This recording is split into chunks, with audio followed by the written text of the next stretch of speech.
Welcome back to another episode of Bromance. I'm Ryan, and today we had Pierce McKenna on the pod. We started off with the episode with some would you rather questions. We moved into questions that I asked, and then we finished with questions from the people. That's it. Before I hit the intro, I do want to say I haven't really said anything, but I'm going to try and stick with one episode a week rather than two or even sometimes three last year. I don't want to burn myself out, and I also feel like a lot of those were kind of recaps. So going forward for this year, I really want to focus on having one guest on a week, and I really want to try and get guests from all over the country and maybe internationally. That's it. Hope you guys enjoy.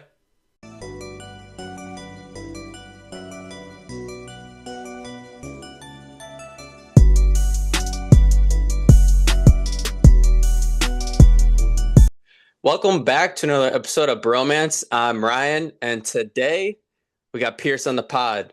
Pierce, how we doing, baby? I'm doing well, man. Uh, one of my manager at work, every time somebody asks him how he's doing, if he was doing any better, he'd be two people.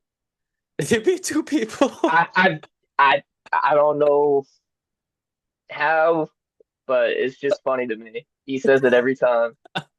He'd be two people if he was doing any better. That's a new one. I've never heard that. That's funny. And yeah,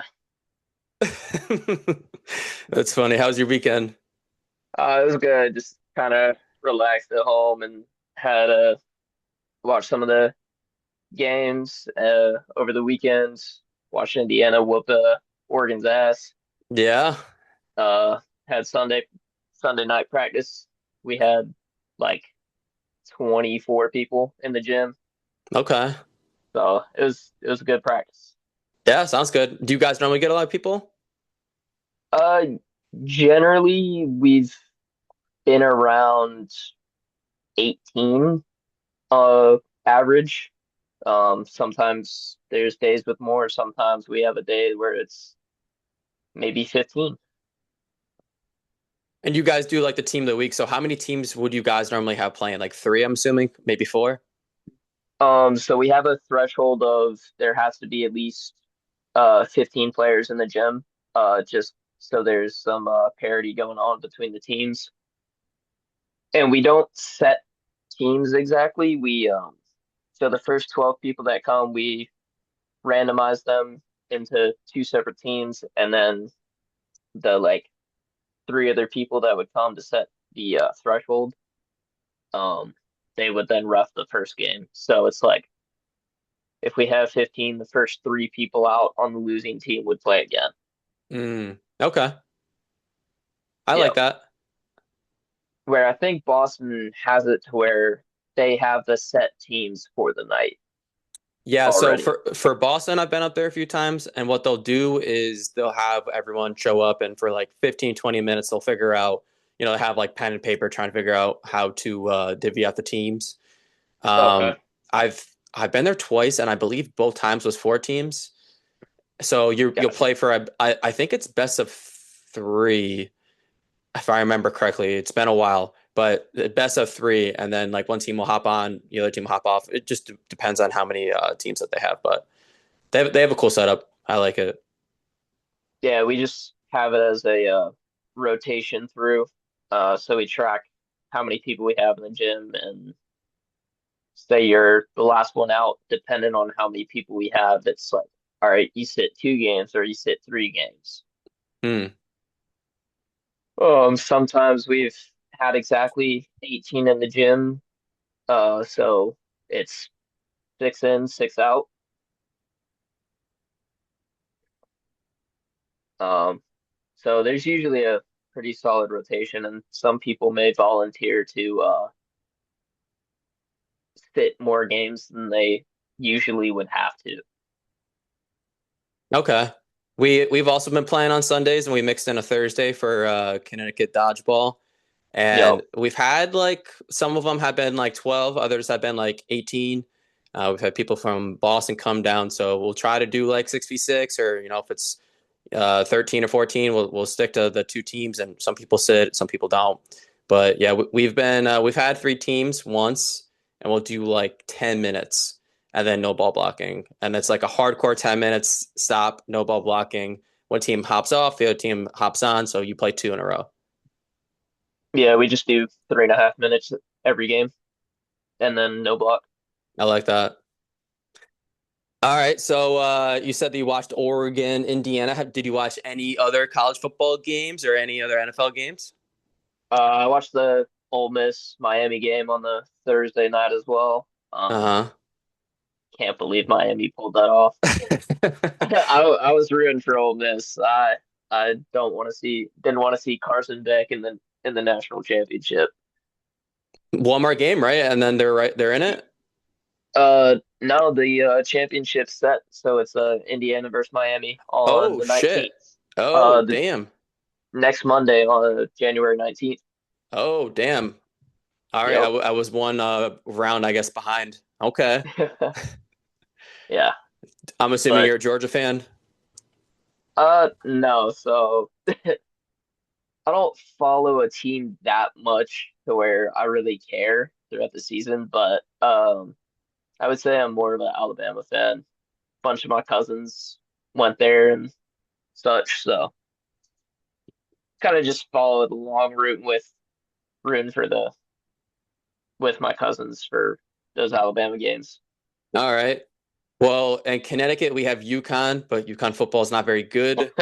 Hey, Um, y'all got basketball though, so yeah, we got basketball, so I'm a big fan of college football. This past weekend I was pretty busy with a bunch of stuff, so I wasn't really able to watch. I watched a little bit of that Thursday night game.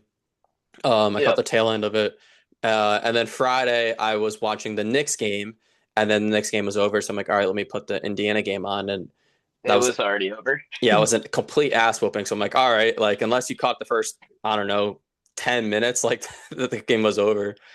I mean, the first play of the game was a pick six, so Yeah, I mean Indiana's legit. They have a good head coach in Kurt Signetti, so we'll see if they can win the whole thing. in my mind they should. They shouldn't struggle against Miami. No, I mean if Miami wins though, that'd be a crazy throwback. Like you know Michael Irvin's gonna be on the Yeah, sideline, he's beating the been on shit the out of sideline every game. yeah, smacking the shit out of a Gatorade water container with a belt. He's going crazy. Did you watch any NFL? I watched the Rams and Panthers game. That was a very good ending. Yeah, all these games this weekend, other than last night's game, was really good. Yeah, other than the Texans beating the Steelers, how they did. Um, Hmm. all the games were pretty close. Do you like But the I didn't. Falcons? Do you have an NFL team? Yeah, I mean, I root for the Falcons, but I don't really follow it too much. Okay, so they fired their head coach. Do you have anyone in mind that Yeah. you'd like them to see hire? Uh, I don't have any moment in mind, but I think I did see some there doing interviews with Harborough and such. Hmm. And I think they also did an interview with the Browns' old head coach. So, Okay, yeah, Stefanski would be a good hire. Harbaugh would be a good hire. I went through this exercise with Cohen on the last pod, but I said that I think that the Falcons job is the best job to yep, have. And I heard then that. and then the Ravens fired their head coach, and then Mike Tomlin stepped down today. But I would Yeah, still stick by what I said because the Steelers, I mean, you don't really have a quarterback unless Rodgers come back, but I think he only signed a 1 year deal. You don't really have any crazy offensive weapons besides DK Metcalf, but his hands turn into bricks most of the time. You don't really have the best running back. You have Gainwell, but your team's not very young. And then with the Ravens, like you have Lamar Jackson, but you still have to play the Bengals. Browns are always the Browns. Sometimes they're good, sometimes they're bad. And same thing with the yep. Steelers. Um, main thing is if you're going to coach the Falcons is quarterback. Michael Penix just ain't doing it. Kirk Cousins is getting old. So they need to do something at the quarterback position, and then we also don't have a first round pick this year. Yeah. So who do you think should be the quarterback? Do you like Penix? Do you like Kirk Cousins? Do you think that they should go out and trade for someone or get someone? I think they should trade for somebody, or maybe just maybe they could pull off getting Haynes King from in the draft. Mm. I I Because I totally don't hate Michael Penix. I mean, they drafted him. He had like a very injury riddled high school and college career. yep, Kirk Cousins, in my opinion, at this point in his career, he's just a game manager. But you can win that way. Like he's not going to win you the game. He's not going to lose you the game unless like you really need to force some throws in there. I totally don't hate Kirk Cousins as their quarterback for next year. yeah, no, I would agree with that. You could throw in Kirk Cousins to start the year and let Penix sit the bench, Yeah, or one more maybe year, see what happens. or maybe trade Penix away for somebody to maybe a maybe defense. I don't know. Yeah, there's not too many teams that really need a quarterback. Like the No. Raiders do, but they have the first pick. Um, the Dolphins, but like they got to figure out what's going on with Tua, and I think Tua needs to figure out what's going on with Tua. So, The Dolphins might have some PTSD because when I was looking at mock drafts, their pick is Ty Simpson in the mock drafts, oh yeah, and might have PTSD of drafting an Alabama quarterback. yeah. I also saw that Lamar Jackson like was rumored to go there like 2 weeks ago when that report came out. And then the Ravens fired Harbaugh, so it'd be funny if like they reunited in Miami, which I don't think is going to happen, but I think it's just funny. No, definitely not. Hmm. But yeah, I don't know if you watched the Eagles game. Uh, I I did not watch it. I heard about it though. yeah, a bunch of I'm, people kind of had like they've been egging me on at work, and I got some yeah. texts and phone calls, and I'm like, listen, they just won the Super Bowl last year. Like, there's fans of teams that their team don't even make the Super Bowl. Like my neighbor is a Vikings fan. Yep. They got to figure out what's going on with that. But I don't think they've ever even made the Super Bowl. I have no idea if they have or not. I know they haven't won one. So I mean, it is what it is. I still think that they have a really good It defense. Their offense happens. is really good. They just fired their offensive coordinator, which obviously that's been the biggest issue with them this entire season. So if you're like a real Eagles fan and you're not like go Birds, dickhead, like Eagles are running Yeah. everything, you would have known that they weren't going to win the whole thing this year. So I'm not upset. Like it is what it is. Yeah, I didn't think they were going to lose to the 49ers I didn't think so either. I thought they were though. going to beat the Niners, and then I thought that they were going to lose to the Rams. Yeah, for sure. So yeah, I mean, playoffs are still going on. I'm still going to watch everything, but fortunately, my team's not in it. All right, you're a pretty big MLB fan, right? Yep. All right, so how are we feeling about the Braves? We they still need to find another starting pitcher to help out the rotation, but I do like the fact that we re-signed Hae-Sung Kim. We have Mike Yastrzemski. Um, so some of the signings have been pretty solid, but we still need to find that starting pitcher. Strider, he got hurt last year, right? Yeah, I mean, basically the whole team was hurt last year. Yeah. Um, very down year. Um, so yeah, Strider's going to be coming back from injury. He should be good to go for spring training. Um, we still have Chris Sale. Spencer Schwellenbach's been doing well. Uh, Ronaldo Lopez, he might get moved down into the bullpen, depending if we pick up a fifth starter or not. So, Is uh, Acuna still hurt? no, he's playing in like the Venezuelan Winter League right now, Okay. hitting home runs left and right. So, I always Uh, assume it's like an off year. It's like he's hurt this year, and then the next year he like tears his ACL. yeah, it's like 2021 we win the World Series without him, and then 2022 he's fully healthy, and we don't really get anywhere in the playoffs. So, Hmm. but Um, I'm sorry. Go definitely, ahead.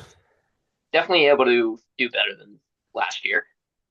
Yeah, I think so. I mean, do you think they're going to make the playoffs this year? I I would think we can. Yeah, Not like, I mean, you got the Phillies, you got the Mets, the Marlins, and they were pretty close to making it last year. yeah. I mean, there was a small comeback, but not enough. We started the season like 8 and 8 or 0 and 9, something like that. Uh-huh. So Yeah, tough to come back. Um, I'm a Yankees fan. The Yankees just traded for like Ryan Weathers or something like that. They haven't done Ryan Weathers. Yeah. they haven't done shit. This is their first new player that they've acquired this season, and they were the last team to do so. Um, they signed Paul DeYoung to a minor league contract. Hmm. Um, which he's if he can stay healthy, I would think he beats out Anthony Volpe to play shortstop. They're they're gonna die on that Anthony Volpe hill. Like they're talking about signing Bo Bichette, and I'm like, yes, please. Like Yes. I've watched Volpe for 3 years. He's not it. Like he'll No. have like a 2 week stint where you're like, wow, he's so good, and then he'll have as many hits as I've had in 2 weeks. And I'm like, all right, guys, like, what are we doing here? But yeah, they're gonna live and die on the hill, unfortunately. Um, they offered Bellinger two contracts. I guess the last one was like 3 years for 150, and he Yeah. wanted more. So I guess they like broke off talks with him. They started talking to Kyle Tucker, but then it just came out like 30 minutes ago that Kyle Tucker got two offers from like the and Mets and Dodgers, I think. Mets and Blue Jays. Blue Jays. Okay. Yeah. So it says short-term deal worth 50 million per season. So maybe a 2 or 3 year deal because I mean his agent is oh, I'm drawing a blank here. Uh oh man, this is bad. I don't remember. I don't know who his agent is. His agent he represents like literally everyone. Oh man. I'm gonna look it up and I'll be like, dude, you should have known that. Come on.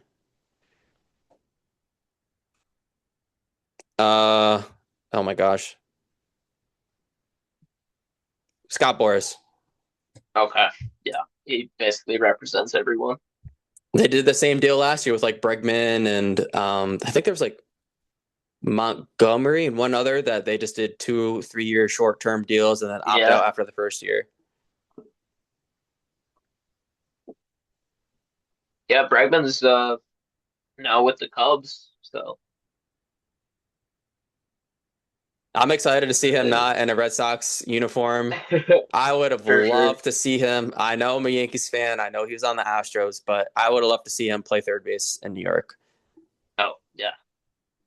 I would have loved if maybe the Braves tried to go after him and just thrown him in at shortstop, go back to his college position. Bregman at short. Dude, he won a Golden Spikes Award at LSU. Uh-huh. Who I'm so pretty sure. the shortstop Or right now for the Braves is Swanson, right? uh, Hey Song Kim. Oh, Swanson, no, he's on the Cubs, right? Yeah, Yeah. Yeah. So we'll see. Any thoughts on the Nolan Arenado trade today?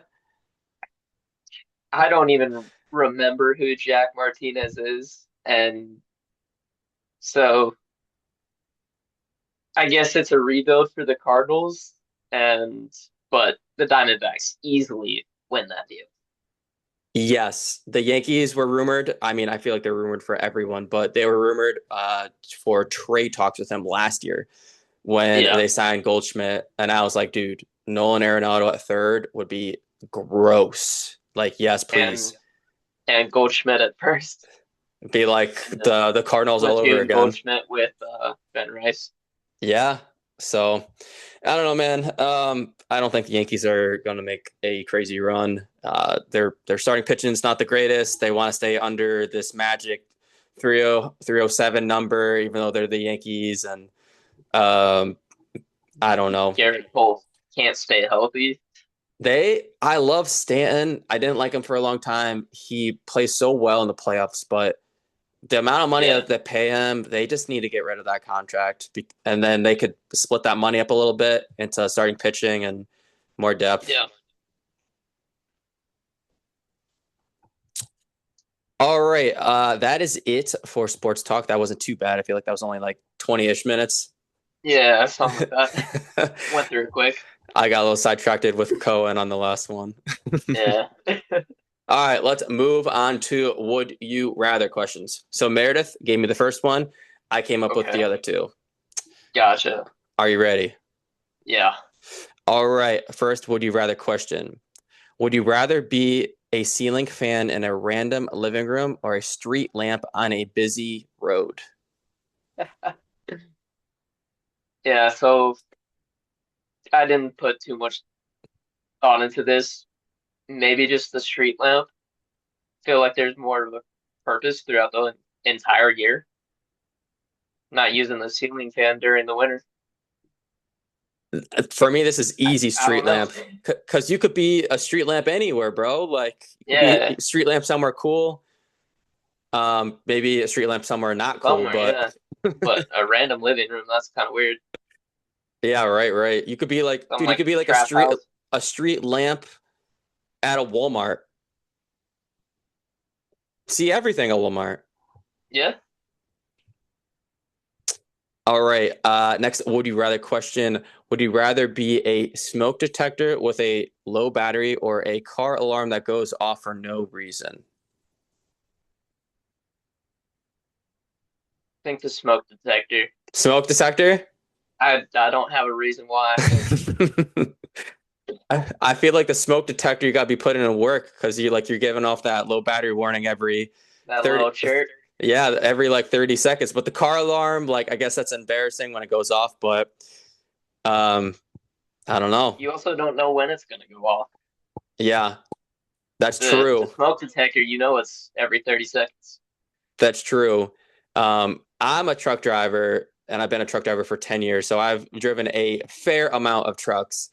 And I've driven some trucks back in the day for some not very good companies that the horn just goes off or the alarm goes off and I'm just sitting at a red light and people are like, "What's this guy's problem?" I'm like, "I'm not even touching anything. I can't do anything Not here." doing anything. Fair, fair. So I don't know, but that's a good one. And the last one, would you rather be a bathroom mirror in a gas station or a couch in a college dorm? Think both are just disgusting. Either way. Um, maybe the gas station mirror, I guess. Nobody's like putting their hands all up on the mirror or anything like that. So it's just kind of observing, I I think, guess. I don't know. yeah, the bathroom. I mean, both have seen some stuff, Both, but yeah. the bathroom mirror's seen some stuff. The college couch probably has more stuff It on it. has it's the the mirror has seen some stuff. The couch has probably been through some stuff. Yeah. So that I think that's an easy bathroom mirror one for me too. Yeah, right. All right, that's it though for would you rather questions. Let's move on to some dodgeball questions for me. So we got a good amount from Yeah, me, and then we have a fuck ton from questions from the people. yeah, let's do it. All right, first question. How did you get into dodgeball? So me and my buddies, we were all kind of like back from on winter break from like college and such, and one of them just found Atlanta Dodgeball Club on the Meetup app and texted it to the group chat, and we it was maybe like 20, 25 minute drive away. So we just went one night and then kept going from there. So you guys found ADC through an app?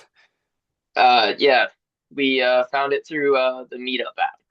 Oh Um, shit, really? Damn. yeah, we found it through Meetup, and we still get people to this day like joining from seeing it on the Meetup app. Okay. That's interesting. Maybe I have to look into that. Uh Yeah, the post is just up there. It's any new people that may have just moved into town looking for something to do. They scroll through the app and found us. I I guess all publicity is good publicity, and if you could put it on somewhere and someone could see it, like you never know what's going Yep. to show up. All right, moving on to the next question. How long have you been playing dodgeball? Uh, I will now be going into my third year. So started at the end of 2022, beginning of 2023. Wow. Okay. So what was your first tournament? Chicago in 2023. The was that no, that wasn't nationals, was it? No, it was foam, open 8.5, Ew. and mixed no sting. Also kind of ew. Ew. Yeah, yeah, it was gross.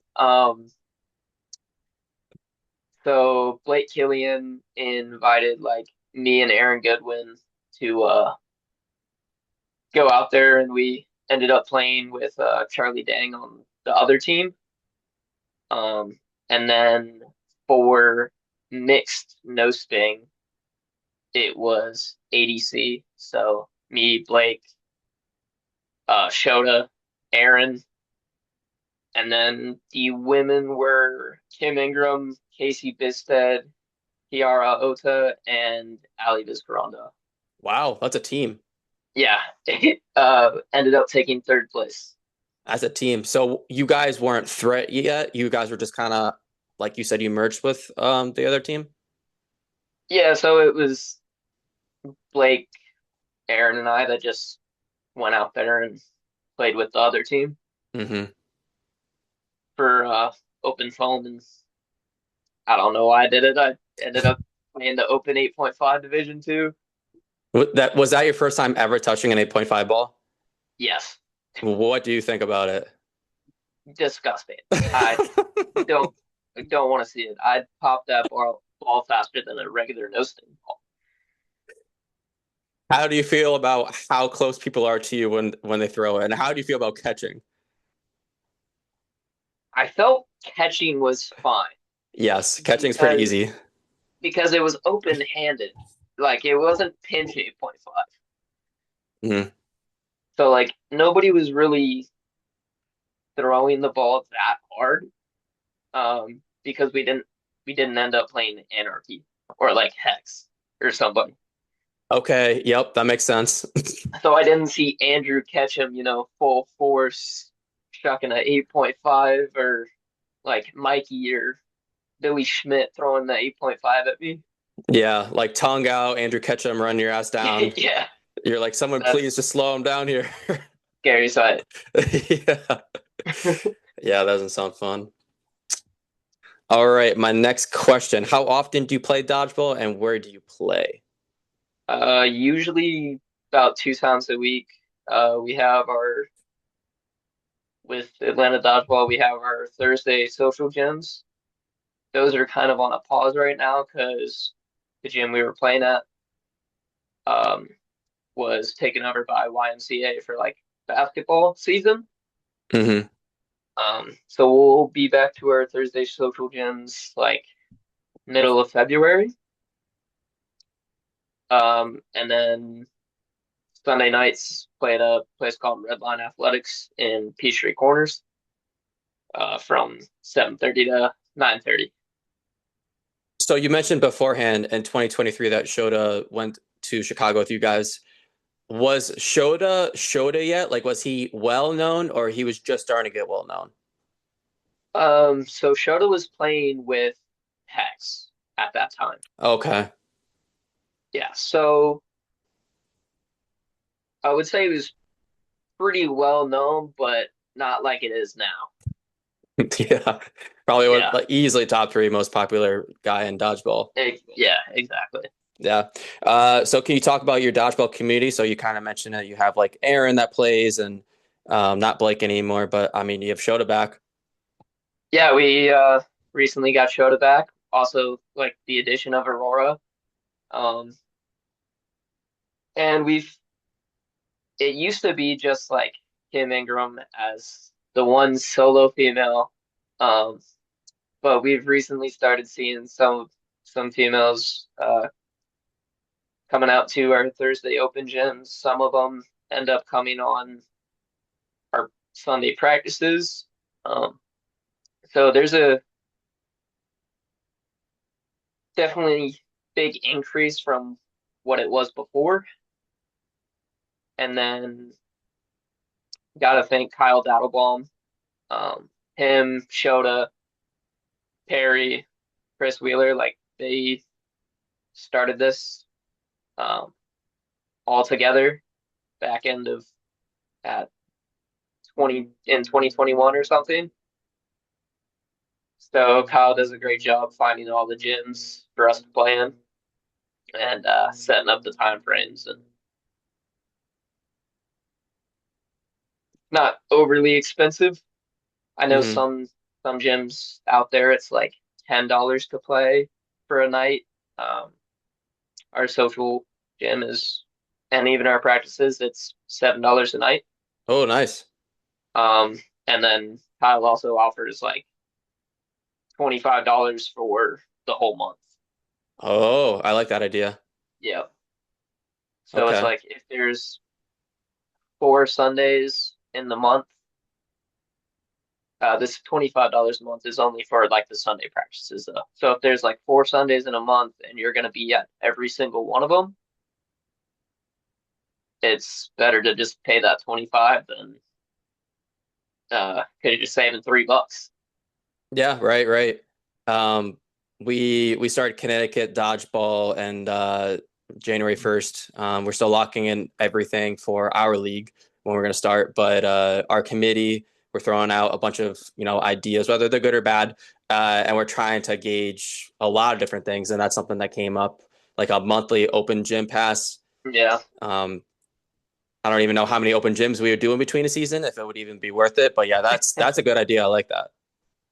Yeah, it's pretty solid because then you don't have to track some of the people to get payments.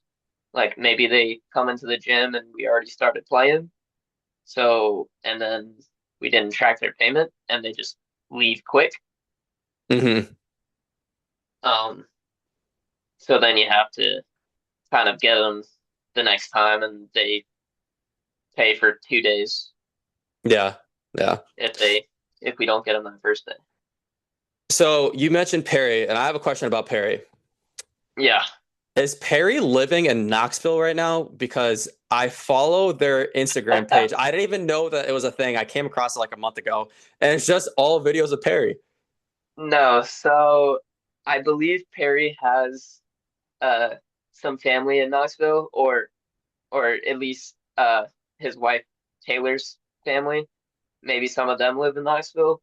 So I think he was there for over the holidays and he went out to their open gyms or at least like one open gym, but most of the videos that have been posted are from the same day, I guess, Okay, okay.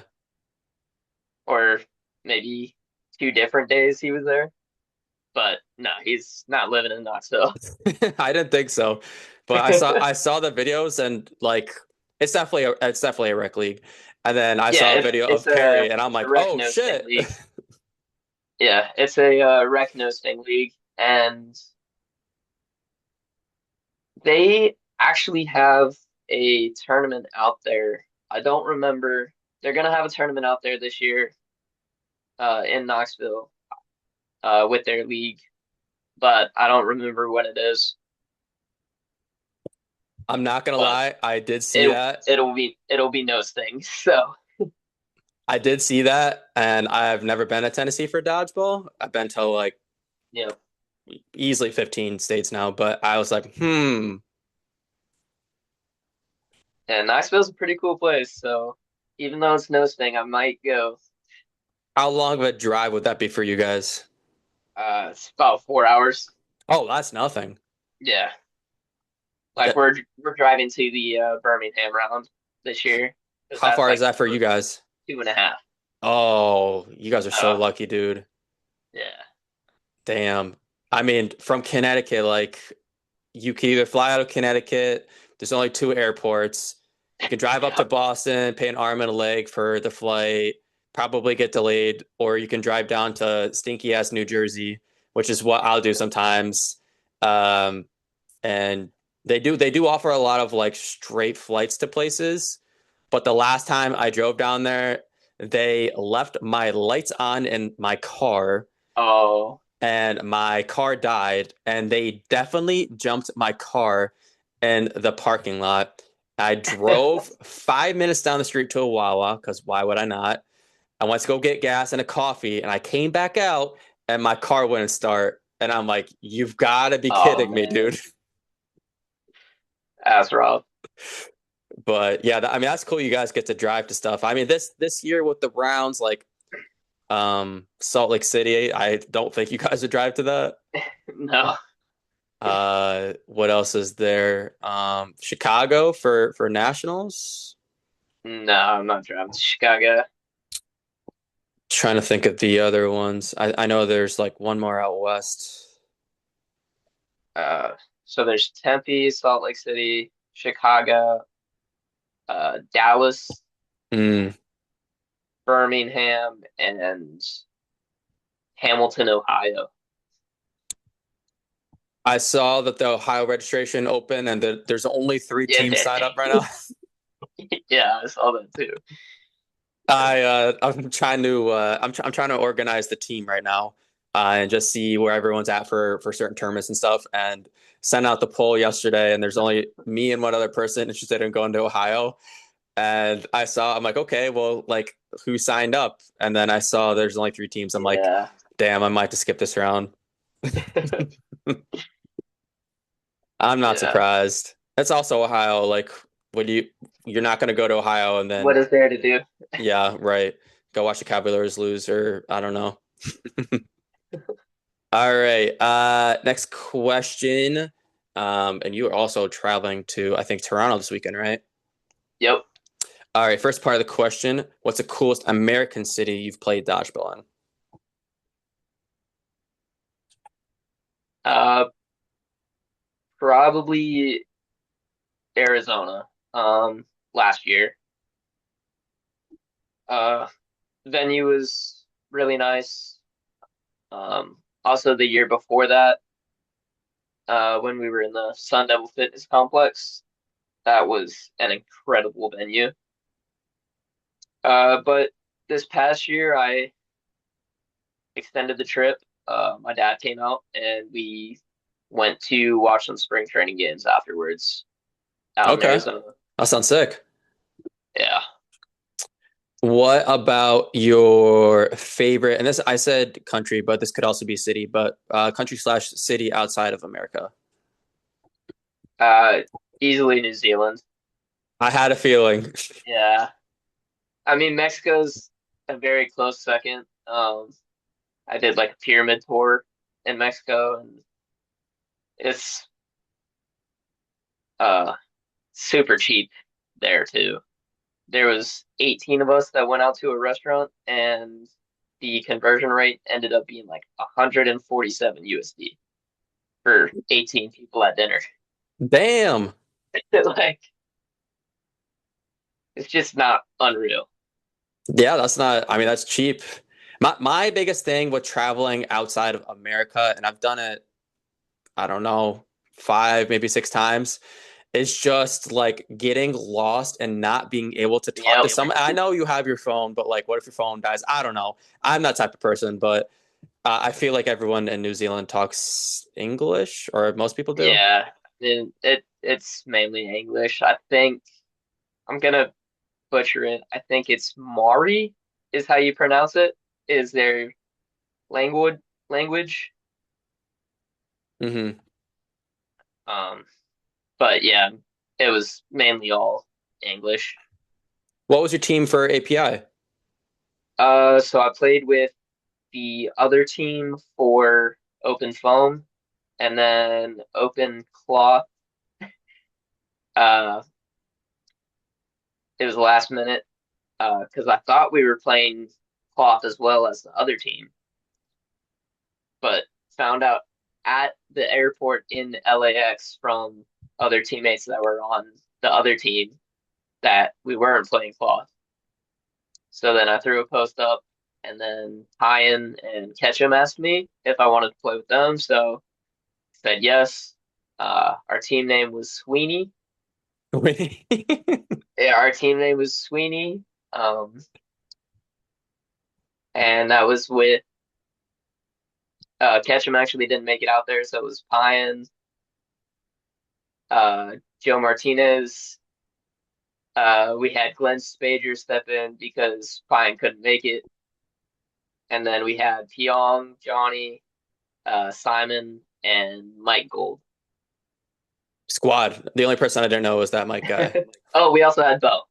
Oh, Embo. Okay, okay. Yeah, we also have Bo uh, play with us as well. So it And was a good time. We yeah, had sounds fun. took a team picture. We had little I Heart Sweeney, I Heart Sydney shirts that Simon ordered for us. And none of us, I think only one of us actually played in the shirt. We just used them to take a team picture and then wore whatever we wanted. That's so funny. It's like when you're 11 years old and you go to Hooters and you get the shirt and then all the girls sign it and you take a picture of them. Yeah. And then shirt just never worn again. Exactly. Yeah. It's just in your closet. And then, like, I don't know, you move out of your parents' house like 10 years later. And you're like, oh shit, forgot about this shirt. Yeah, I don't even think I have that Sweetie shirt. I think I threw it away when I got back to the Airbnb. That's funny. All right. So let's talk about your community and ADC. Who's one player in your community that doesn't get a ton of spotlight, but we feel like should, or maybe someone that we could be on the lookout for this year? So we got two people that um so one of them came out to Beast Coast and then also played at Nationals with us, and then another guy who just played at Nationals with us. Um and then he captained the Vibes team at FDC this past year. And that's Sam Samowski. He's going to be playing with us in Tempe, and then I'm not fully set on what the roster is for Minnesota. Chris Wheeler's kind of handling all that. But I know for Birmingham, he's likely going to captain a secondary team from Atlanta. So we should have two teams out in Birmingham, if not maybe three. And then the other guy is Evan Conley. He came out to Beast Coast and Nationals. Uh, he's somebody I played baseball with, and he catches everything. Is that the guy with the longer hair? Yeah, kind of longer hair. Uh, I think he was wearing a Milwaukee Brewers hat when he walked in the gym at the East Coast. there was one Um, guy who was catching everything, and I think it was yeah, at FDC. He caught a ball off of his yeah, face. that's him. Yeah, yeah. No, the guy who caught a ball off his face, his name is Cole Faggart. Okay. That is his legal last name. Nobody get offended.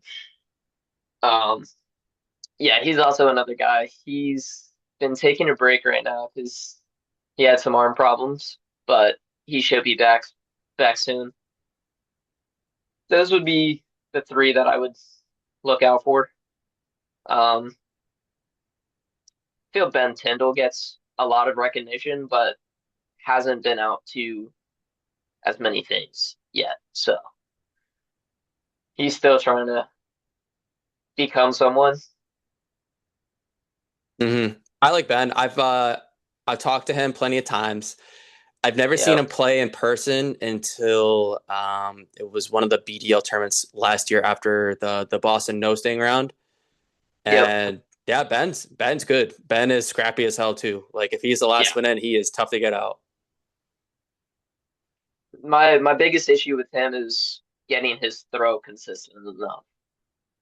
His throw Hmm. isn't always consistent. Yeah. I mean, I feel like if you had to work on something in your game, I feel like it's a lot easier to teach someone to throw than like to ball block or, not Yeah. be afraid of getting low and getting hit in the face or something. Yeah. But hell yeah. All right. My next question. What's your favorite dodgeball memory to date? It's my favorite, but also my least favorite was uh my first FTC in 2023. It was the first round of playoffs.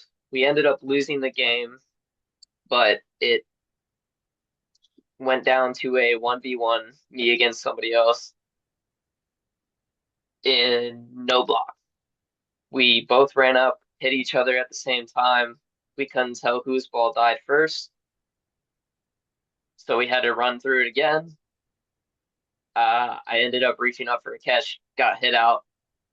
They beat us, but on the sideline was just everybody, like Shota, Sean Wheeler, um, Jeff Giovinco. Like there were so many people on our sideline watching, and then maybe, and then when I lost, everybody kind of like put their head down. There was maybe two people that cheered that the other team won. But it was really cool to see just everybody standing on our sideline. Hmm. And there's a good photo of it as well that I think it was Megan McCaffrey took. Okay. And you said this was what, FDC 2023? Yeah, 2023 FTC. Okay, okay. And you said that you had another one? Uh, the other one would be uh the double catch, I pop thought you were gonna catch say that during PI. first. Yeah, That was so sick. That was I think that was right before FDC and your mom sat next to me in the bleachers. And yeah, that was you caught the ball, then you just hold the balls up, and I'm like, oh fuck. yeah, because like I got the first one and the other one just kind of like I was grabbing the first one still, so the other one kind of just pocketed, and I just kind of all right, what the hell was that? Yeah, And then you like really never think about yeah, going for them, there honestly. was like 2 seconds left, and I ended up actually like tossing the balls back, which would be a card, but like the game was pretty much over. Um, but we didn't actually have people step on the court, but luckily it was 3-on-3 still when I got those two catches. Like nobody stepped on the court, so it didn't count. Oh, it didn't count? So Like, the did they step point off was or they no, they didn't step on the court in time for numbers. okay, so it's So 5v3 and then you caught two so people? it was yeah, something like that. Okay.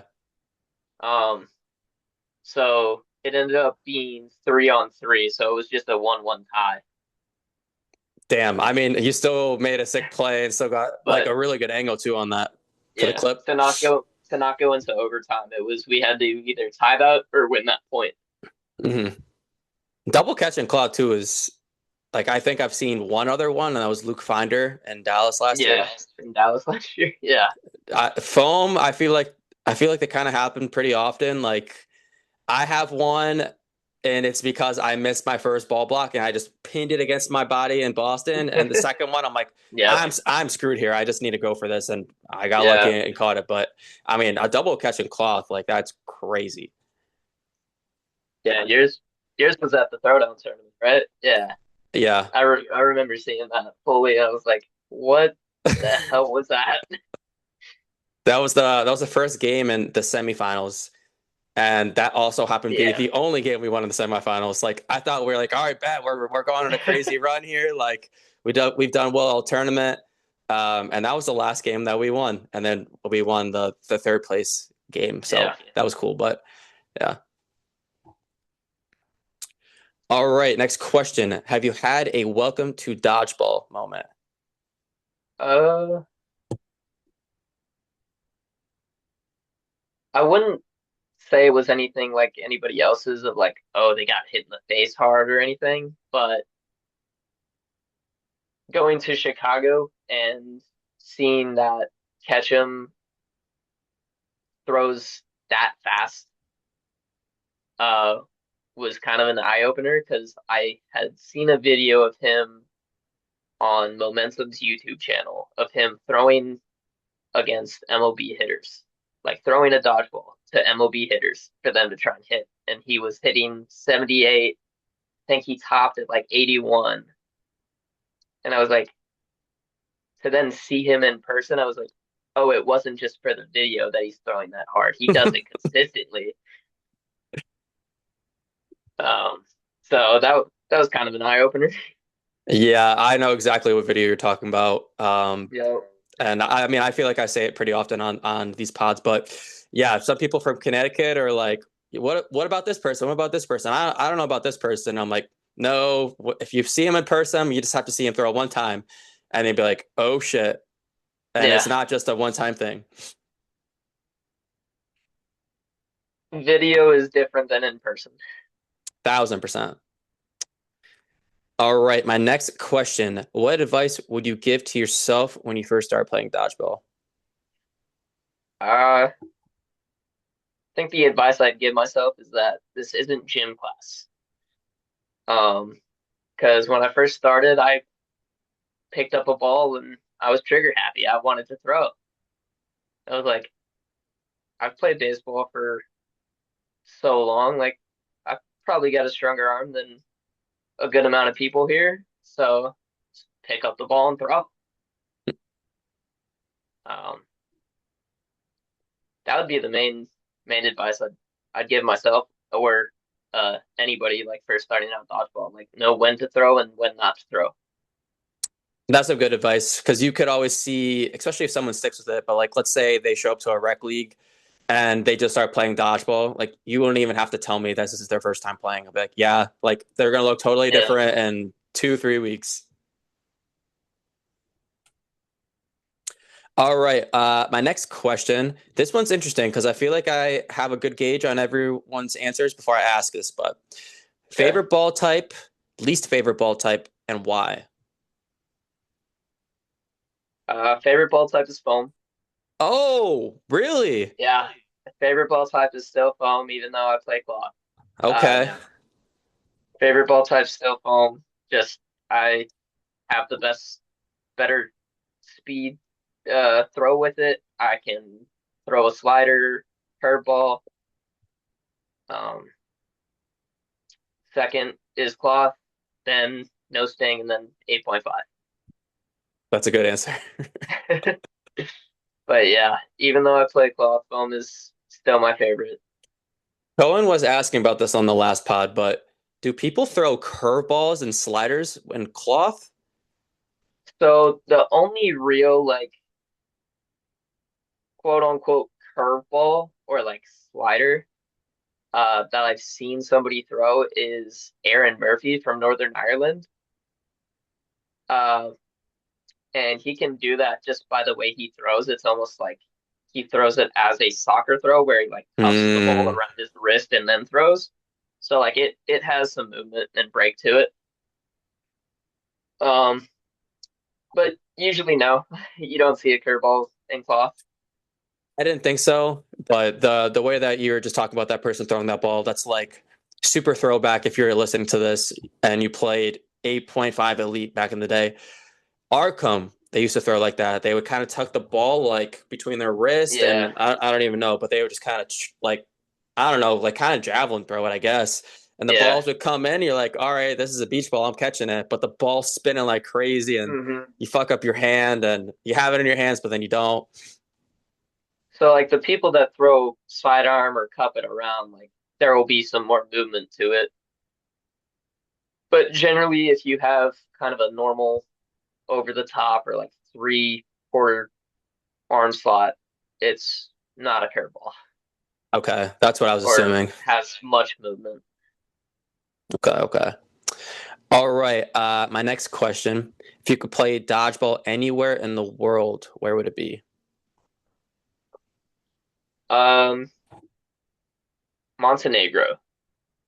So I went to Montenegro for a cousin's wedding, and we were in the city of Kotor and Podorka, and it's just on the coastline, see the water, beautiful city.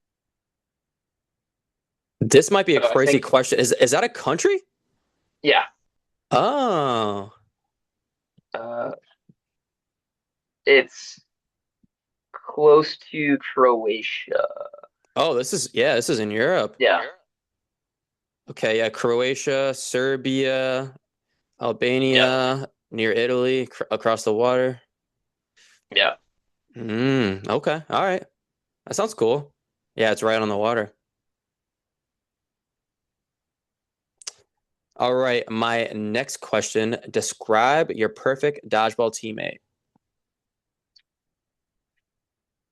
Um, this isn't much of a description, really, but it's just you have to know who these two people are, to understand their personalities and how they are on the court. Um, it's Aaron Goodwin and Ali Vizcarrondo as one person. That that would be my perfect dodgeball teammate. Never played with either of them, but I could definitely see where you're coming from. Yeah, they're great people. They're always hype about something. Could be just a small hit you got or a catch. Like they they will hype you up. Aaron seems like a really good motivator too, and I know Yeah, he's a gym rat and he's a personal trainer and he has like his Instagram videos, but yeah, he seems like a real motivator. And then Allie, like she had that nasty catch at nationals, and she ends the game and yeah, she spikes a shit out of the ball. I'm like, ooh, Allie's on one. yeah. Those two people. That's a good answer. All right, my next question: do you have any role models slash mentors in the dodgeball community? Um, yeah, I mean the mentors from when I started playing, they're still mentors to this day. Shota, Chris Wheeler, Perry and Blake. They always are giving me advice. Even when Shota moved to like New York and then went over to Seattle, he always still gave advice to a bunch of the Atlanta guys. And then another one, um, I really respect him and he's a great guy. Would be Eric Jones. He's just been around the sport a long time. And when I played with him in Winnipeg or just see him at tournaments, he's always given some compliments and coaching. Yeah, seems like a super nice guy. I've never really talked to him too much before, but always smiling on the court. Really good Yeah. player. You could tell he's a good teammate too. All right, next question. What was the path to the current team you play on? Um, so the path to threat was mainly um so Blake was the captain of Atlanta Dodgeball Club and it was just Atlanta Dodgeball Club for open and mixed. We didn't separate the two because we only had the one team that was going out to the tournaments until um 2020 until FTC of 2023 when we had two teams at FTC. So to separate the both of them, 2024 we came together, Blake, Perry, Aaron, myself, and Francisco Ortega, and rebranded the team to Atlanta Threat because we wanted to separate and have two different teams. So the threat jerseys, that's like the white, blue, and black, and then like the ADC, that's that black with like that The gold. white and black and yeah. Yeah, those are clean So jerseys. we just use the ADC now as like the mixed squad, as Hmm. like the mixed squad, even though it's not really ADC as Atlanta Dodgeball Club. It's kind of like Atlanta Dodgeball and Co. As the guys are mainly just the Atlanta part, and then we've picked up different people along the way to play with us. Yeah. I think for what FTC, you guys had Garrett Lee playing with you guys, or maybe that was Uh, Vibes. we had Garrett. Garrett Lee was playing with Fox. For FTC. We had Garrett play with Threat Oh, well, a in whole Arizona. yeah. I remember Yeah. that. You guys, that's when you guys placed in third, right? We took second Oh, against second. Nets. Oh Yeah. shit. Okay. Feel that feels like it was so long ago. Yeah. I mean, I'm assuming you're going to Tempe coming up with it being cloth. Yeah. So we have Threat going. Um, and since Outsiders isn't going, we told Shota to play with us, and we each chipped in a little bit of money so he could pay for the flight and come play with us. Hell yeah. And then we also have Sean Wheeler playing with us as well. Awesome. And Sean, so I think Sean lives out west now, but he used to live in Atlanta. I know back in the day. Has he ever been a part of ADC? Um, he usually was when they first started. I think he was at practices here and there. Um, but I don't think he ever played with ADC. All right, my next question. Build your dodgeball Mount Rushmore of goats. Uh, yeah, the Mount Rushmore is gonna be Justin Pyan, Shota, Xander, and then Lucas Boyle. It's a solid four. I like that. Yeah, I learned some very valuable stuff from playing with Pyan in Winnipeg with Squares, and then also playing with him again at API. Hmm. And then Xander was a big help in Arizona last year, as when he played with Threat, talking us through things and definitely helped us get to that second place game against Hex. Yeah, Xander And is an then OG. yeah, and then Shota's been helping me and teaching me things throughout my entire time playing. Shota hasn't played that long, but I mean long enough to be a goat. He's He's he's already so good. yeah, he's already so good. He's traveled to play with multiple teams, so he's gotten a lot of information from other people. For sure. Um, and then Lucas is just one of those guys that I have a lot of respect for. I've maybe played against him two, three times, and we've gone back and forth getting each other out. Um, and every time it's like, hey, great hit. Uh, Whenever we get each other out. Yeah, Lou, So he's very soft spoken, very polite. Yeah, Absolute dog on the court, but very, very humble. yeah. Those All would right. be my four. Yeah, I like that. That's a good four. I think I would agree for sure with at least two of them, but everyone's Mount Rushmore is different. Yeah, it's all gonna be different. All right, and my last question before we get into questions from the people. Do you have any hobbies other than dodgeball? Yeah, it's a lot of video games.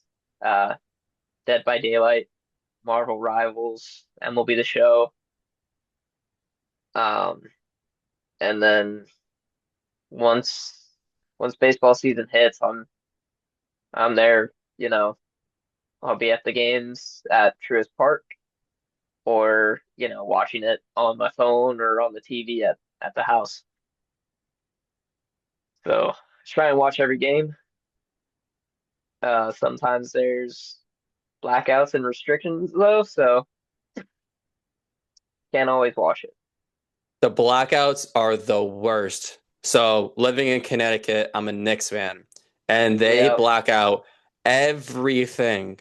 So I knew this. I mean, I'm a big NBA fan. Like I try to watch a game or two a night. So I pay for League Pass, but Hmm. living in Connecticut, they black out the Nets games, which only like 11 people watch. So that's no big deal. They black out the Knicks games and then the Celtics games. So I'm like, well, don't Yeah. you think I would be a fan of one of those teams? Yeah. Like, what am I supposed to watch? Yeah, exactly. Um, hmm. Okay. One other thing I wanted to add to that. So this was 2 years ago. I didn't know Aaron too well, but we were all in someone's hotel room. I forget whose, but there's like 10 of us. And I was just straight up like, Aaron, are you Mr. Freeze, bro? Do not lie to me. Yeah, I don't remember where that was at, but no, he was never Mr. Freeze. He was never the Freeze. I know everybody teased him when that came out, like, hey, looking for a new Freeze for the Braves. Everybody teased him, or like, hey, this better be you doing it. But I will say, there was two people that were the Freeze, and one of them was actually his track teammate at Kennesaw State, Mm. so he knew him pretty well. That's what he was mentioning that they're track stars, and he was saying that like obviously they're crazy fast, but uh, Yeah, one of them was his actual teammate at Kennesaw State. damn, damn. And he still work for the Braves? No, he works at a Lifetime Fitness now. Okay, I mean that's still super cool. Yeah. Yeah. All right, that is all the questions I have on my end. Let's move on to questions from the people. Thank you to everyone who Yeah. sent them in. I'm trying to be more active on social media. If you guys haven't noticed, I went through all like the cover photos. I'm starting to make graphics, so your boy stepping his game up. Um, Stepping it up. and with that, it seems like more people are asking questions. So let's get into it. First question from Bo. Yep. Who's the worst Dead by Daylight killer to go up against, and why? Is it the unknown or the pig? So I actually don't think it's the unknown or the pig to as the worst. I mean, they are terrible to go against. Um, but the actual worst killer is Bubba. It's known as the cannibal in the game. Uh, but it's lore from Leatherface. So every time we play, we call out that we're playing against Bubba, and he can just mow you down rapidly with that chainsaw. I think Um, I might have seen someone play Dead by Daylight before, but I've never played it before. I didn't even know that there was characters. yeah. So Bubba can just mow you down with a chainsaw rapidly. The unknown is just a very ugly character to look at, and then the pig, she'll just lurk around, crouched, and then you hear a growl and you're dead Mm, in an instant, mainly. okay. All right. Next question. Question from Cone Padley. Who's five players you'd want to play with this year? So kind of like I'll give them an honorable mention because I'm already going to be playing with them in Tempe, and that's for certain. Is Sean Wheeler, and then for mixed, I get to play with Ashley Elder, Jesse Nakano, and Brianna London. Oh, Bucks Uh, girls. yep. Um, so it's all it's Atlanta flex, I guess. The guys are like me, Shota, Chris, and Aaron, and then Allie, Ashley, Brianna, and Jesse. That's a So pretty squad. pretty stacked squad. But so the five players would be if I have the chance, I want to play with you, Cohen. We can try and make like a under 25 squad, I guess. Um, and then Demonte, I personally have not. I don't think I've personally yet been caught by him in foam. Sounds like a challenge. Um, so I don't want to see it happen. So I'd want to play with him. Uh, and then I think Josh Eustace. I hate throwing at him. He's so dodgy. I do have some good clips against him, but I'd rather not have to throw at him or try and catch him. And then I've already played with her multiple times, but Kim Ingram, she's coming back from just having a baby. Uh, so she'll be back in action in tournaments. She got to play in Arizona and kickoff last year. Um, but Ben was on paternity leave, basically, I'll call it. Um, and then I think the last person would be Sid Somerville. Okay. Those are all good I picks. don't want to get hit with a wicked softball throw from her, from Sid. Like I've seen Sid hit so many people doing that, and I don't want to try and catch it myself. The softball throw is tough because you never know where it's going. You don't know if it's gonna rise. You don't know if it's gonna go low. Um, Yeah. you don't know if they're gonna like twist the ball and now it comes in as like a slider. It is tough, and it's tough to to play against because you never really practice or get the chance to. And then Sid also throws regularly really well too. So Hmm. Yeah. those would be my five with the honorable mentions in there because I know for certain I'm playing with those people. And there's definitely going to be people reaching out and being like, "Wow, I can't believe you would Oh forget me. wow, That's yeah. I crazy." mean, it's all a trap question when Yeah. you get asked top five of anything.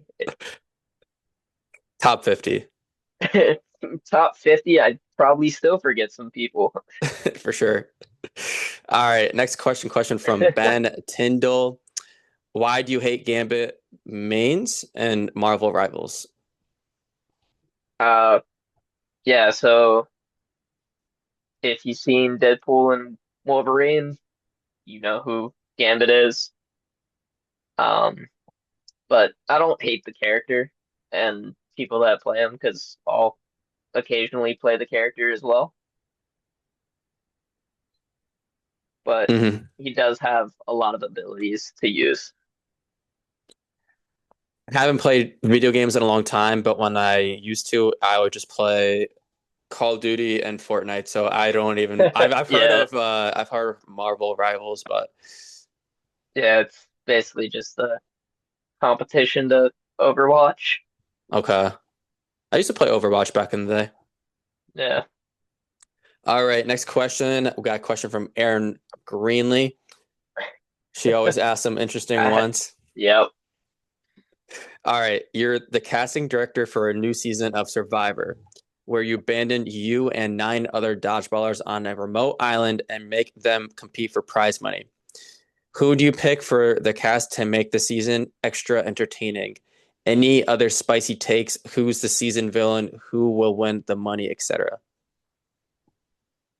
Yeah, so when I first saw her post this in the comments, I wrote it down, I created my list, and then just thinking through it up until today, I probably changed that list like 5 times. Um, but I think the nine other people I would pick would be Jordan Guyton, uh, Aaron Greenlee, Aaron Goodwin, Jackie Spinella, uh, Dylan Cruz, Nick Rooney, Nick Danchenko, Dan Alport, and Brittany Morales, I think. So who's winning it and who's the villain? Um, I feel like no offense to him, I feel the normal answer should be, oh, Dylan's gonna be the villain. Um, but in my mind, I think nobody's gonna see it, so I think Dan Alport might be the villain. Oh, I thought you were gonna go with like Erin because she like bullies everyone low key. I Okay. was either I was back and forth between Dan or Aaron as the villain. Um, and then we're on a deserted island, so like I don't know what half the challenges would actually be, but thinking of like, all right, who's probably the strongest and like most suited would be Aaron Goodwin wins the most money. Yeah, that's fair. That's fair. Like I don't know what the challenges are going to be on a deserted island, so Uh-huh. That's a good assumption. All right, next question. Question from Marcus Heat. So you finally made it to the big stage. What was it like transitioning from a mostly foam player to a cloth player in less than a year? What has motivated you during your training to become one of the best players in the nation? yeah, so I feel like I'm still transitioning from the foam to cloth aspect. Still learning all the niche rules of it all. I think the main thing was playing in Winnipeg and then playing in USA with WDBF and then our USA rules. And then finding the proper grip to hold the ball. Because I got small hands and I didn't have a good grip. So my thumb would just like overextend and like it would be difficult for me to hold the ball. What's your trick? Do you hold it on the logo? Do you hold it on the nipple? Uh, yeah, I hold it on the logo because a lot of the time some of the nipple gets like embedded into the ball, so now there's not one. So I just put my thumb on the logo. You tape it all in cloth? No, Yeah, I I feel like you can't I tape just in use a little. cloth. I just use a little bit of chalk. I feel like there's really only one ball type to use chalk, and that would be for cloth. And then I've only played cloth one time, but I did it with a broken, fractured, and torn ligament in my Yeah, pinky. So I definitely taped it like to two other fingers. But yeah, I don't think you can really actually throw a cloth ball of tape on your finger. It's tough. yeah. I mean, I'll see some people like tape their pinky and ring finger together or something, but not many people like tape. their fingers as they would for if you're playing no sting or foam. Hmm. That's fair. All right. Next question. Question from Luke Finder. Top Oh five wait, favorite Dodgeball jerseys of all time. uh, also forgot the motivation part Oh of yeah, my each bad, my bad. question, Go ahead, go but ahead. yeah, the motivation part was just seeing Shota's quick success to Team USA in such a short time, and then my overall competitiveness of wanting to uh be on the court and make it difficult for the coaches to not at least have me on the sideline. Like I wanted to be there in any manner. Uh, and then so you don't have to re-ask it.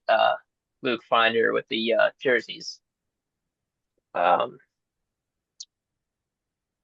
the Thieves jerseys. Uh, Chris was wearing his Thieves jersey yesterday. Sorry. The black and white Um, one. yeah, the black Mm. and white one with the diamond logo.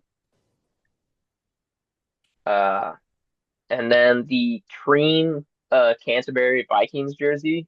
I have one of those from Pyong. I did a jersey trade with him.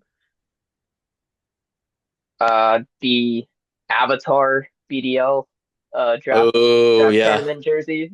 yeah. Uh, that is sick. And I was the captain of that team, so that's pretty sick. The Evolution jerseys at API.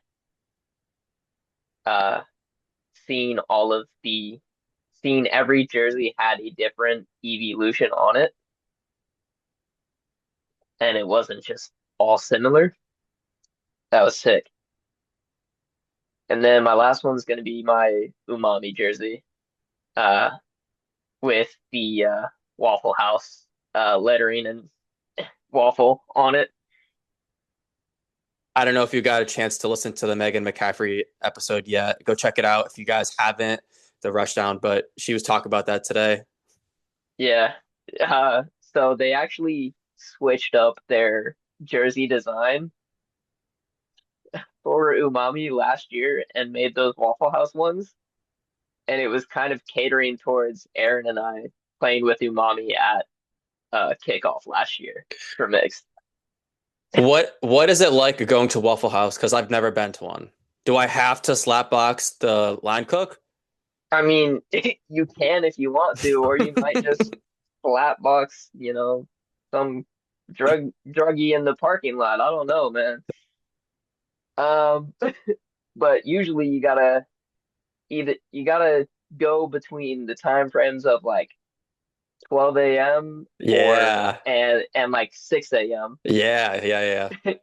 There's no like daytime uh shift to go into a Waffle House. There's like actually no one working the Waffle House. You walk in, you greet yourself, you sit yourself down, you cook. Yeah, kind of. Yeah. You at least, uh, seat yourself and everything. man, maybe one day. All right, we got a few questions from Shota. First one, what's the vision for Atlanta Threat and the Atlanta community? Uh, the vision for Threat would, at least short term, like this year, is to be a to finish top 8 at nationals and get invited to the thing. I think that's the short term goal of it.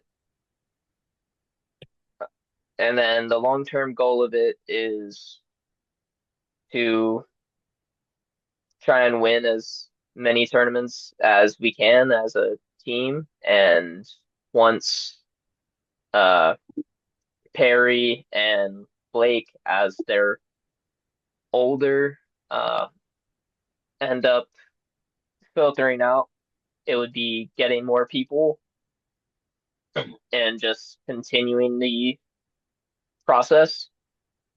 where Aaron and I joined, and then like Francisco Ortega, he got older and had responsibilities, so he's not playing with us anymore. So it would be that Aaron and I become the captains and mentors like Chris, Perry, and Blake were for us. I think that's the vision I want to see for the team, Hmm.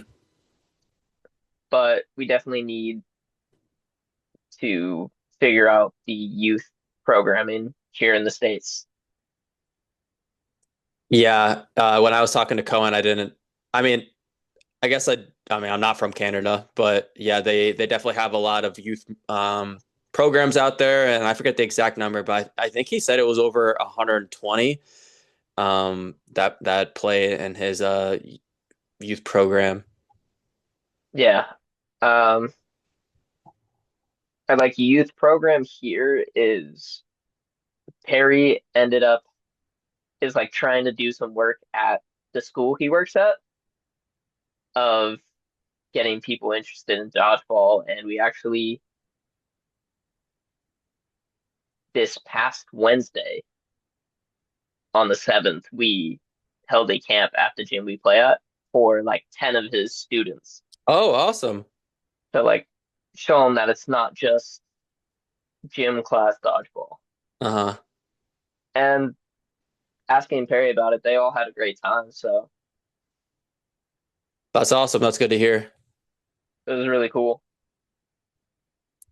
So Uh, hopefully, for the community aspect of it, is those kids, once they turn 18, uh, they'll start coming to our gyms, and then hopefully we have multiple days a week playing, not just 2 days a week, and it always being like foam mainly. And our first league went really well, and we're starting another one in starting in February. So I think we're on a good track with our community and the way we're going to get multiple days of dodgeball. do you guys play cloth at all, or is it only foam? We we did a breakdown of it and we played cloth all of 4 times last year Whoa. for our Sunday practices because we do a vote on the Saturday beforehand. Yeah, I feel like you guys got to mix in a little bit of cloth for you, man. I think you guys gotta, whether Yeah, everyone wants man. to or not. Um, but no, I hear And you. I and think the 4 times we played cloth, I was there for one of them. that's The funny. other 3 times was after I had been announced to practice squad, and then I was gone at a tournament, and they voted Damn. cloth. There's not a crazy scene right now for cloth in Connecticut. They just did a cloth league. I think it was like 1 month. I mean, we could go up and play in Boston if we want. Uh, I don't think LI like Long Island. I don't think that they do cloth at all. I know Philly tried to. They are. And then like the Yeah, DMV is like it's relatively close, I guess, 4 to 5 hours. But yeah, you guys definitely got to play cloth for you. yeah. I would say we're about to all be playing cloth after when we come back from kickoff to get situated for Tempe. So, Yeah, for sure. Shit, it's coming up. All right, show us next question. What's been your favorite thing to see so far during your travels for dodgeball? ooh, the Hobbiton tour in New Zealand and the pyramids in Mexico. Those 2 tours were incredible. Next question. What are you excited about for the future of your career? I think I'm most excited to keep continuing to learn from a bunch of different players. So I got the opportunity to learn, finally learn stuff from Will Beathard, playing mix with him in Mexico, and having Ali as a captain was really cool. So I think just playing with a bunch of different players is what I'm most excited for. And then hoping to later on kind of coach some of the young talent that might come up. So like when I'm 30 and then there's a 20-year-old or something, hopefully I can give them some advice. Gotta give back. Give back. And you said it earlier, but we had to make a cut. Tomorrow is Pierce's birthday. Hopefully, I post this on Wednesday. So go reach out to Pierce, say happy birthday. Yes, sir.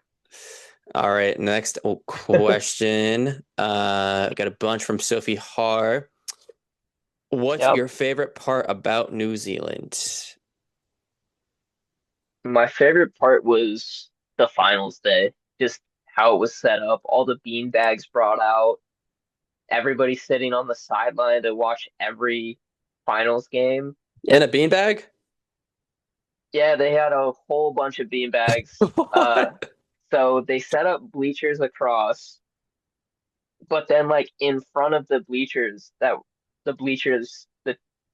were set up, there was probably like 30 bean bags in front of those bleachers on the court.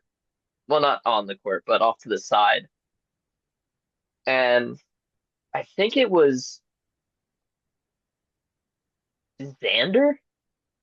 I don't remember who it was, but they jumped out for a ball and they completely just landed like in front of three people. Oh, I thought you were gonna say he landed on the beanbag.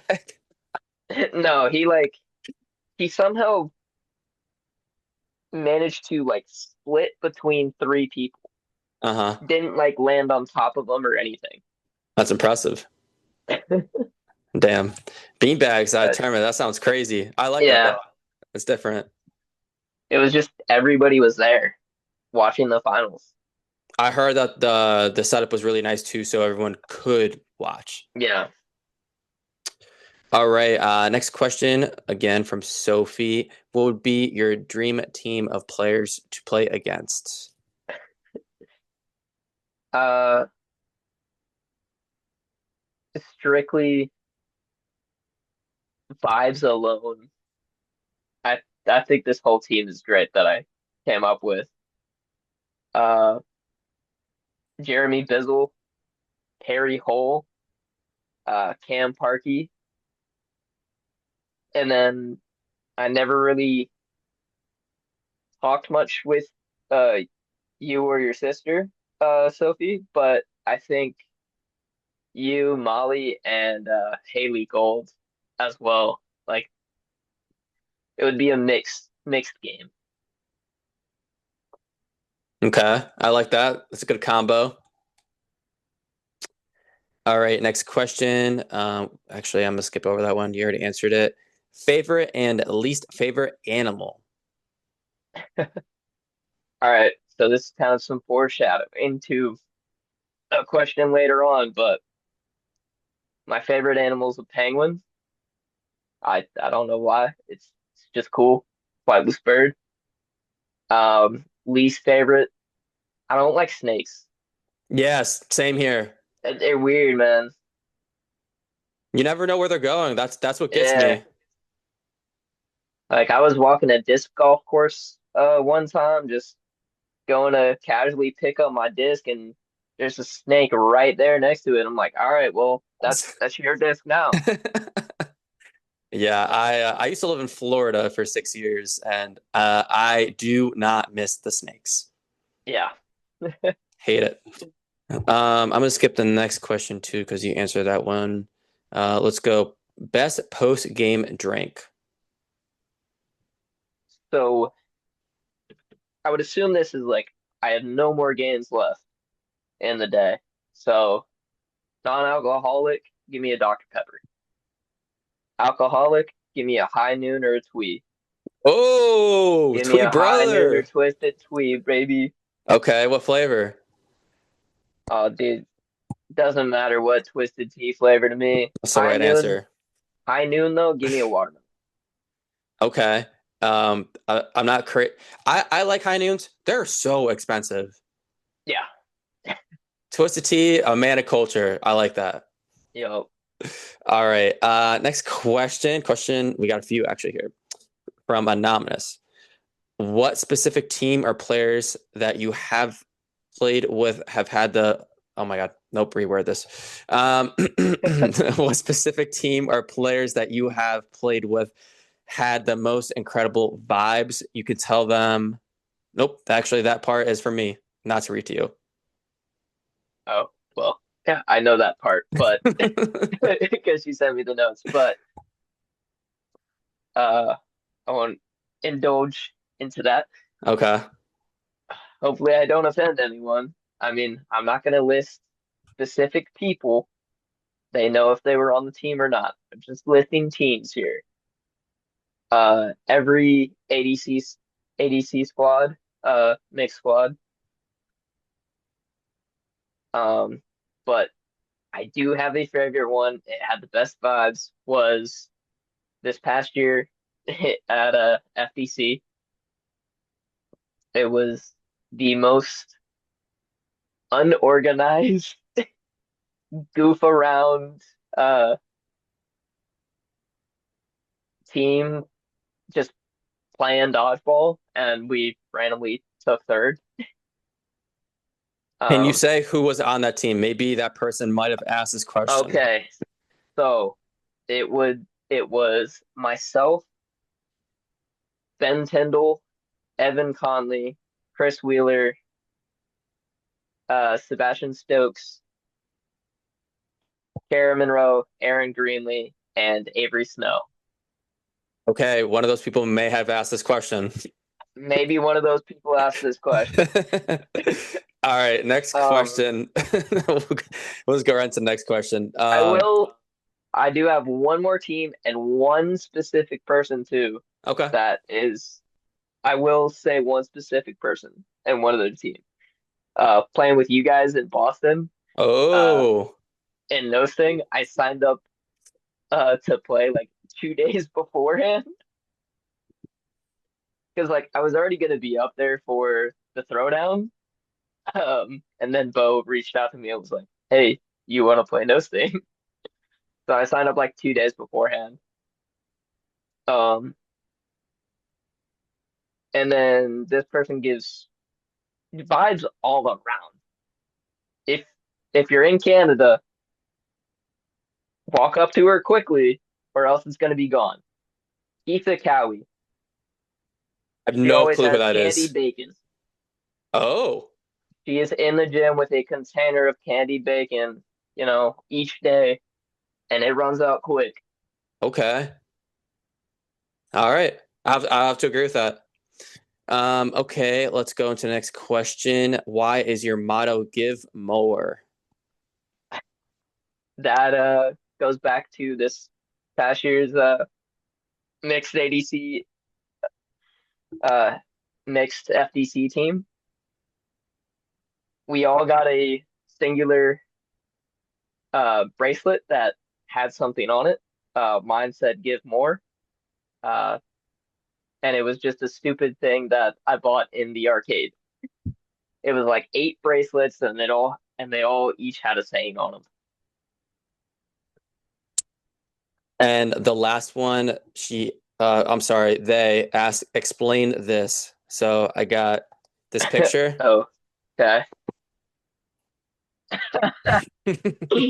That's also mixed FDC last year. Pony up. Yep.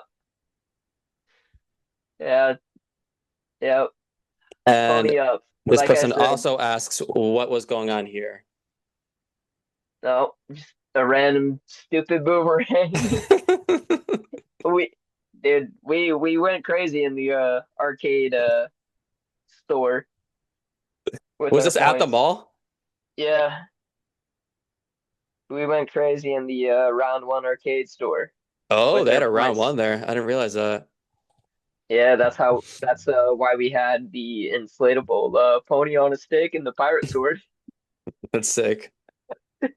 The only place that we went to at that mall was obviously other than playing was Chili's. Chili's, Chili's. count your fucking days. That's all I'm gonna say. Yeah. All right, let's go. Even more questions from another anonymous. What happened to the big penguin? All right. So think I was like 9 or 10, had a giant stuffed penguin, and one day me and my friend just decided to start swinging on it and beat it up. We were bored, beat up the stuffed penguin. All right, next question. When did you get straight A's? Uh, so that was second grade, and our parents gave us a deal that if we got straight A's, we could get a TV in our room. My brother Luke had moved up into middle school, and then my brother Ian, he was still in fifth grade. I was in second grade. We would now wake up at different times. So therefore, I switched rooms and shared a room with Ian, and Luke got my singular room. Come home, hey, I got straight A's. And my parents go, what about Ian? And I was like, damn, no TV. So I bet you can't guess who asked this question then.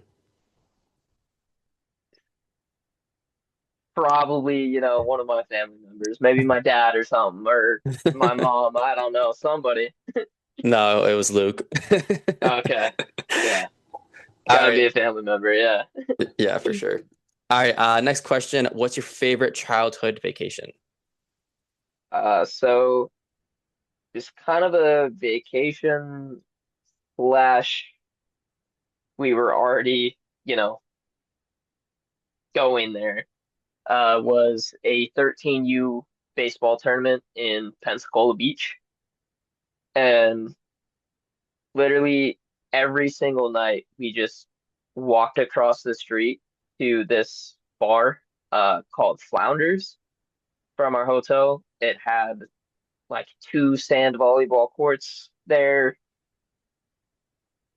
So we just walk over there, eat, play some sand volleyball after games, be on the beach. So that was just a fun trip all around baseball, and then kind of like dodgeball almost. Play your games and then go party afterwards. Yeah, it sounds like a good vacation Different to me. different kind of partying, obviously, because we were 13 and not old enough to drink. Yeah, you said bar. I'm like, damn, bro. Yeah, I had a uh, fake ID at 13. Nah, just kidding. all right, next question. What's your favorite high school moment? I think my favorite high school moment had to be my sophomore year playing baseball. We were playing our rival school, and I went into pitch, and the three batters I had to face were three teammates of mine from like rec ball and like some earlier travel ball before high school. And I ended up striking all three of them out. So, I thought you were gonna say like when I played in high school, I had to face like Ronald Cunha Jr., Freddie Freeman, no, and no. But at 16, I did have to play against Mason Wynn. who was Mason Wynn? He's the shortstop on the Cardinals. Oh shit. Okay, Yeah, it's pretty cool. that was a interesting time. It was like some all Texas team, and they're all speaking Spanish. They're Like, probably all absolutely okay, disgusting. cool. Those Southern teams. Oh my God. Yeah, we got we lost like 15-0. Yeah. When I used to It's live not in a good time. Florida, we could play baseball year round. It was sick. I didn't play basketball. Like I didn't play football, no cross country, no literally no nothing. It was just baseball. Then I move up north. You play spring ball and fall ball. It's freezing the beginning of spring. It sucks like September on for fall. And Yep. then you like go down and play these tournaments or like we went to a tournament one time in Myrtle Beach for my younger brother and from Connecticut we go down and play in Myrtle Beach. They got absolutely wrecked against every Southern team. It wasn't even like 30-0. Yeah, Like it wasn't even not even close. remotely close. Yeah. I was like, damn, you guys suck. But yeah, just a No. complete ass whooping. All right, we got one, two, three more questions left, all from Kara. Let's go with the first one. Does your wrist hurt yet from slapping that smiley bracelet on so many times? That is another thing that was bought at the Round One arcade was multiple smiley bracelets for each person on the next team to play with, like slap it on your wrist. And mine kept constantly coming off, like every fourth throw I took. It just flew off my wrist, and I just had to keep slapping it on. But no, my wrist doesn't hurt from it. Could have goat taped it on. Yeah, probably. All right, next question. Which saying bracelet was your favorite to assign to someone for FDC mixed, and who on the team would have gotten multiple bracelets the most if possible? My favorite bracelet to assign was the bracelet that said "Dream Big" on it, and I assigned that to Ben Tyndall. But for the person that would have gotten the most bracelets would have to be Aaron. Like the bracelets were chase joy, good vibes, be happy. Uh, the bracelet I had was give more. One was love more, dream big, never quit, and like be kind. And each person got a bracelet assigned to them. Awesome. Aaron could have been all those. Yeah, Aaron could have been all those. So Aaron definitely would have won those. All right. And last question. Remind us why you wear slash chose the number four and the reasons you'd say it's the best number. Also, how many number four jerseys do you have from Dodgeball jersey trades so far? All right. So the reason I wear number four was it was my high school jersey number, and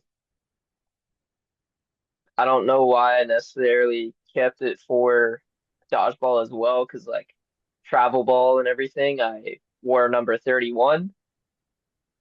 Because my one of my favorite players going growing up was like Greg Maddux. Um, but I guess I chose number four just because it looked cool on just having a single digit jersey number.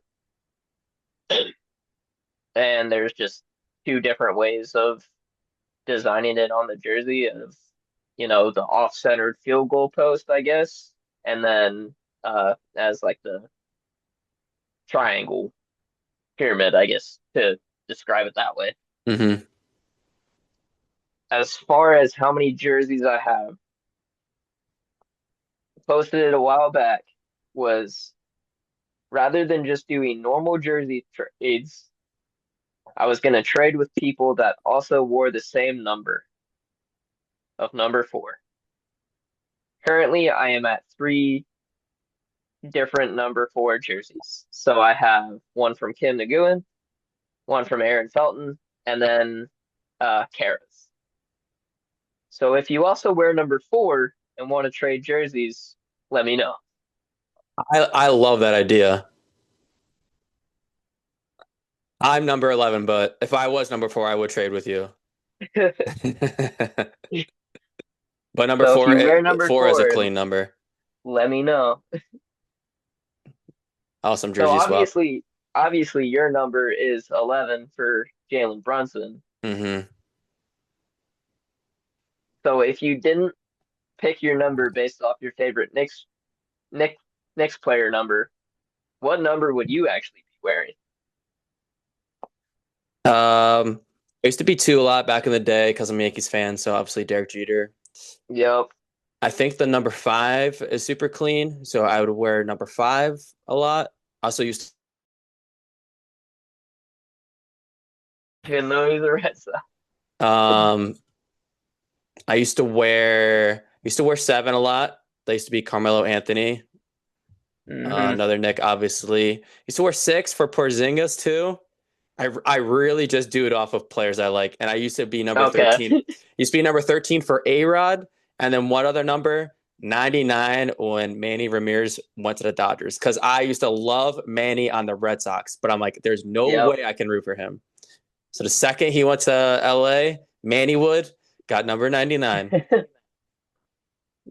Fair. My coaches hated that I wore number 99.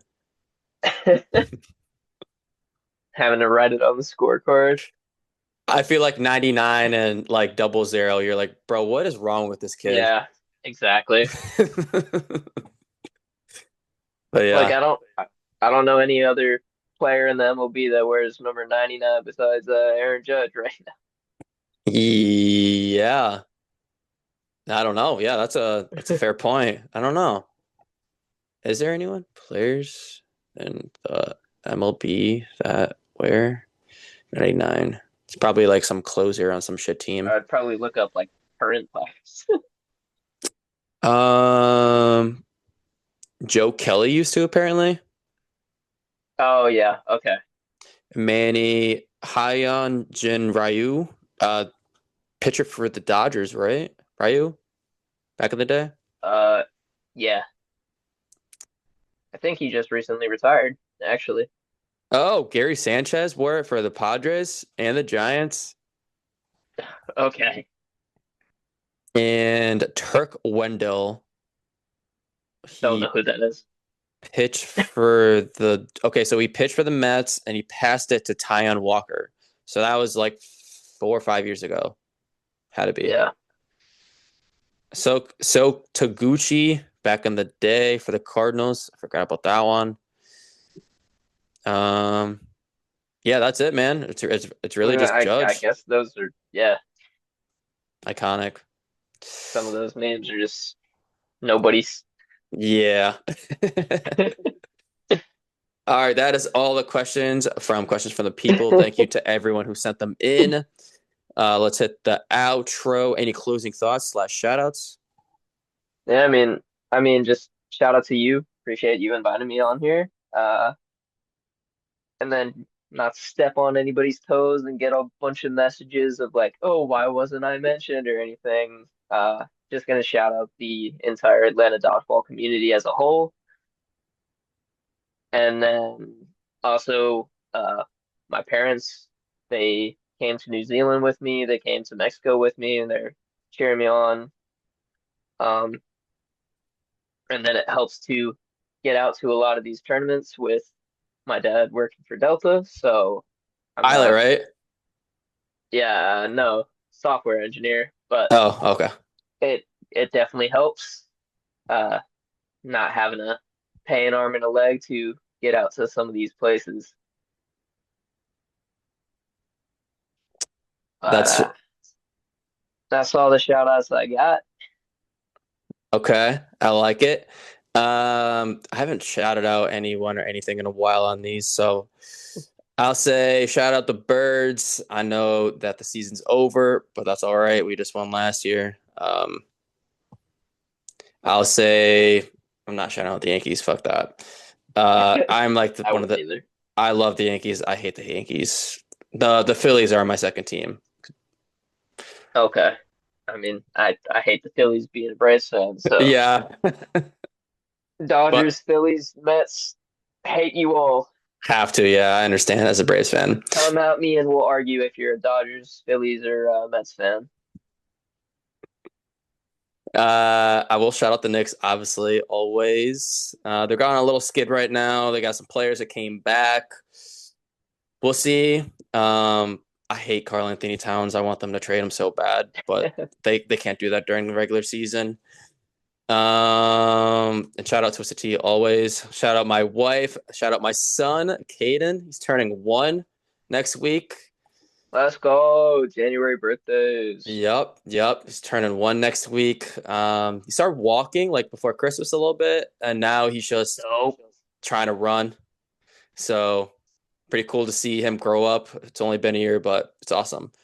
That's it for my shout outs. Let's go into the next one. I snuck this question in, didn't send it to you. I'm going to start asking all my guests this. Who's someone you'd like to see on an episode of Bromance? Uh,